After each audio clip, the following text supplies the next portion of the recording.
महाराष्ट्राचे माजी मुख्यमंत्री आणि काँग्रेसचे ज्येष्ठ नेते पृथ्वीराज चव्हाण यांनी भारतीय लष्कराच्या एका मोहिमेबाबत केलेल्या विधानानं सध्या मोठी खळबळ उडालेली आहे.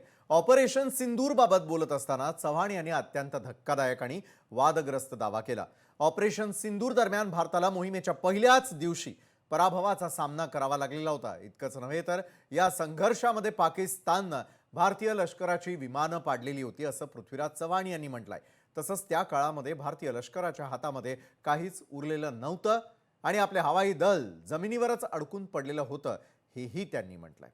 दरम्यान लोकांना हे सत्य मान्य असो वा नसो हीच वस्तुस्थिती आहे असं ठाम विधान करत त्यांनी आपल्या दाव्यावरती शिक्कामोर्तब केलं. यानंतर उपमुख्यमंत्री एकनाथ शिंदेंनी त्यांना जोरदार प्रत्युत्तर दिलंय. पहिल्या दिवशी आपला संपूर्ण पराभव झाला. 7 तारखेला जे हवाई युद्ध अर्ध्या तासात झालं त्यामध्ये आपला टोटल पराभव झाला. हे कोणी मान्य करो वगैरे न करो. आणि त्यामुळे त्या दिवशी भारताची जी विमानं पाडली त्या दिवशी सगळा भारताचा एअरफोर्स हा ग्राउंड झाला. त्यानंतर एकही विमान उडलं नाही.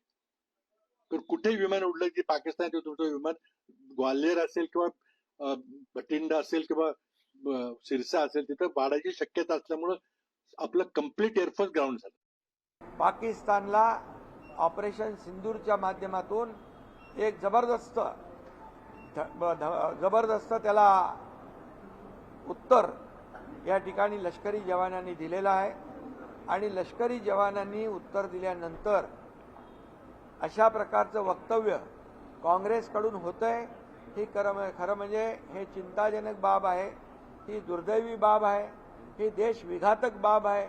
हे देशप्रेम नाही, हे पाकिस्तान प्रेम त्यांचं उतू चाललेलं आहे. आणि म्हणून पाकिस्तानमध्ये देखील या सर्व नेत्यांनी काँग्रेसच्या बोललेल्या हेडलाईन झाल्या.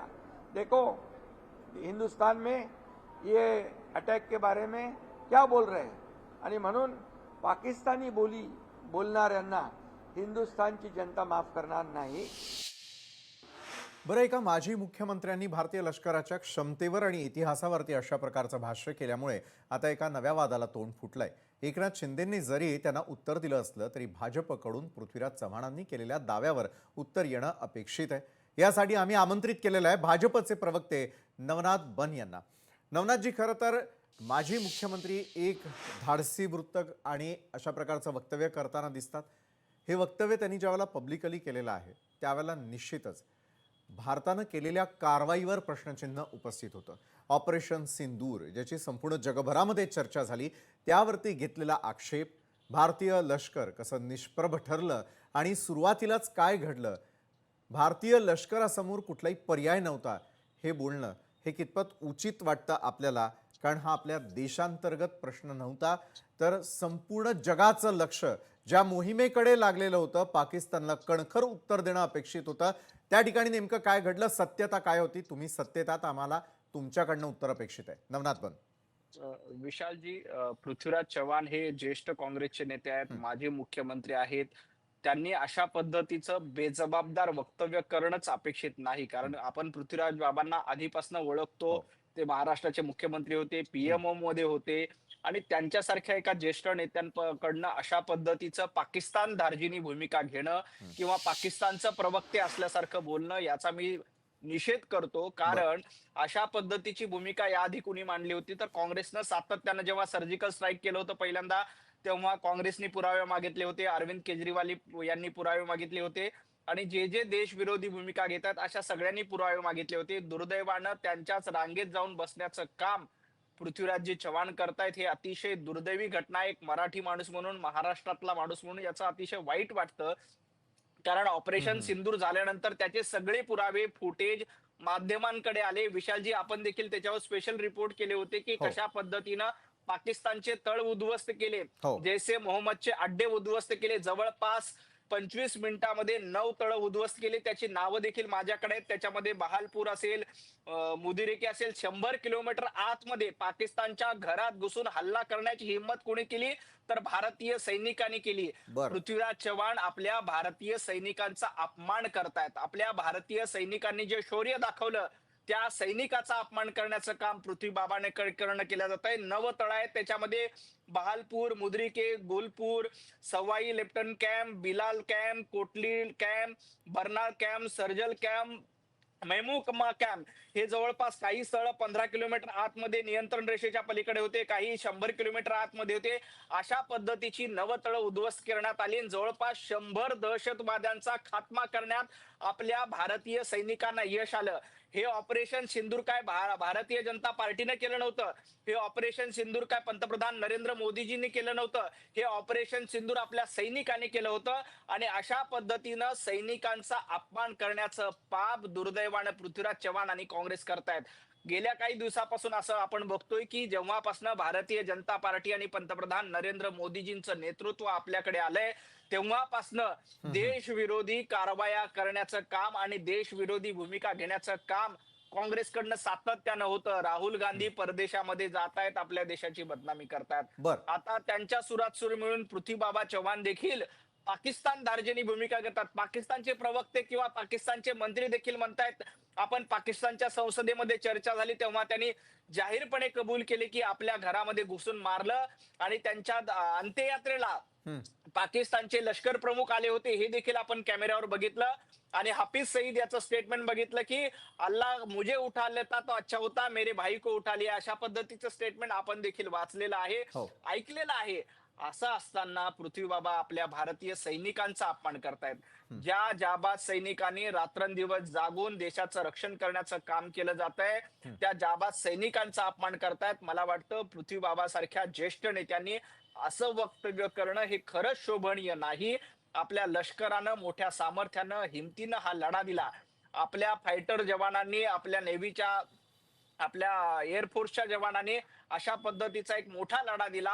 असं असताना त्यांचा अपमान करणं हे निंदनीय आहे. राहुल गांधींच्या सुरात सूर मिळवण्यासाठी कदाचित पृथ्वी बाबा हे वक्तव्य करत असतील, कारण गेल्या काही दिवसापासून महाराष्ट्र प्रदेशने, महाराष्ट्र काँग्रेसने पृथ्वी बाबाला साईडलाईन केलेलं आहे. पृथ्वी बाबांना हर्षवर्धन सपकाळ विचारत नाहीत, पृथ्वी बाबांना बाळासाहेब थोरात विचारत नाहीत. बर कदाचित या माध्यमातून आपल्याला प्रसिद्धी मिळेल आणि आपण राहुल गांधींच्या गुडबुक मध्ये जाऊ, यासाठी पृथ्वी बाबा असं वक्तव्य करतायत का, हा मला शंका आहे. खरं तर पृथ्वी बाबांचा तो स्वभाव नाही.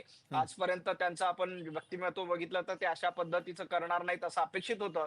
परंतु दुर्दैवानं राहुल गांधींनी त्यांना साईडलाईन केल्यामुळं कदाचित अशा पद्धतीचं ते वक्तव्य करत असतील. बर विशालजी, मी आणखी एका पृथ्वी बाबांच्या वक्तव्याकडे आपली नजर विधू शकतो की त्यांनी सांगितले की हा 19 हा डिसेंबरला बोला काहीतरी गौप्यस्फोट करणार आहोत. हो अशा पद्धतीचं एक दुसरं वक्तव्य पृथ्वी बाबा करतायत. खरं तर त्याही दिवशी काही होणार नाही आणि अशा पद्धतीचं वक्तव्य करून चर्चेत राहण्याचा प्रयत्न पृथ्वी बाबा करतायत का, खरं तर त्यांचा तो स्वभाव नाही.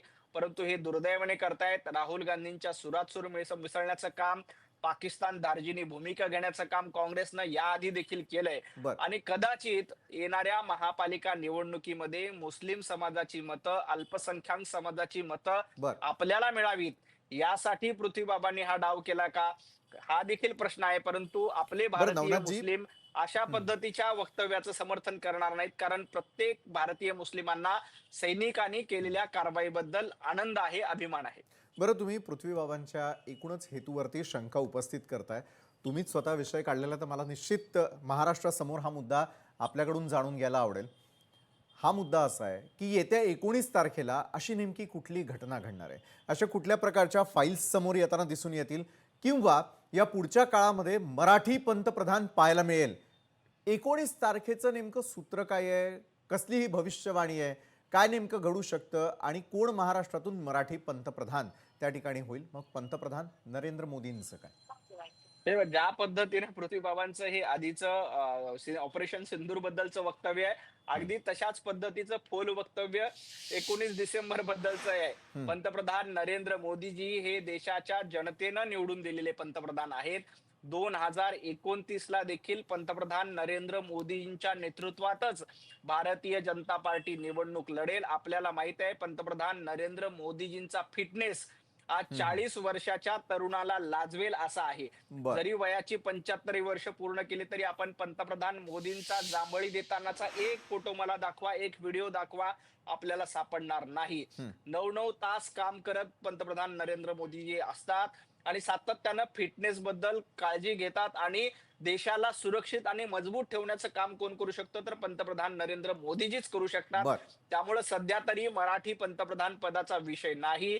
पंतप्रधान नरेंद्र मोदी हे भारतीय जनता पार्टीचे नेते आहेत, देशाचे पंतप्रधान आहेत. 140 कोटी जनतेच्या आशीर्वादानं निवडून आलेत आणि 2029 साली देखील त्यांनाच निवडून दिलं जाणार आहे. आता पृथ्वी बाबा हे सातत्यानं 19 डिसेंबरला काहीतरी अमेरिकेत खळबळ उडेल आणि त्याचे परिणाम भारतावर होतील आणि मग पंतप्रधान पदावरून कुणाला तरी पायउतार व्हावं लागेल, मग बरं. मराठी पंतप्रधान होईल, असा खयाली पुलाव नेमण्याचं काम करतायत. खरं तर असं असतं तर पृथ्वी बाबांनी राहुल गांधी पंतप्रधान होणार अशी भविष्यवाणी करायला पाहिजे होती, परंतु त्यांनी ती केली नाही. त्यांनी मराठी पंतप्रधान होणार अशी भविष्यवाणी केली. आपल्याला मराठी पंतप्रधान झाला तर निश्चितपणे आनंद आहे, परंतु या प्रकरणामध्ये तसं काहीही होणार नाही. बरं. नक्की 2029 नवनाथजी. देखील मोदीजींच्या नेतृत्वात विजयी मिळू. बरं, आपण विश्वास व्यक्त करताय 19 तारखेपर्यंतची वाट तुम्ही, मी आणि पृथ्वीराज चव्हाणही पाहतच असतील की 19 तारखेला नेमकं काय घडतं. पुन्हा हाच मंच असेल, हीच जागा असेल, पुन्हा एकदा निश्चितपणे त्यावेळेला मी पण आमंत्रित केलं जाईल. 19 तारखेला आपण चर्चा करू आणि 19 तारखेला संध्याकाळी 8 वाजता तुम्ही अशीच डिबेट ठेवा. निश्चित. तो दिवस पूर्णपणे फोल ठरलेला असेल. पृथ्वी बाबा हे त्यांचं भविष्यवाणी खोटं ठरेल. बरं, नक्कीच कुणाची भविष्यवाणी खरी आणि कुणाची खोटी ठरते याकडे लोकशाहीचं देखील लक्ष असेल. धन्यवाद, तुम्ही आमच्यासोबत जोडला गेलात नवनाथ बन. लोकशाही मराठी ऐका, पहा, जागरूक रहा.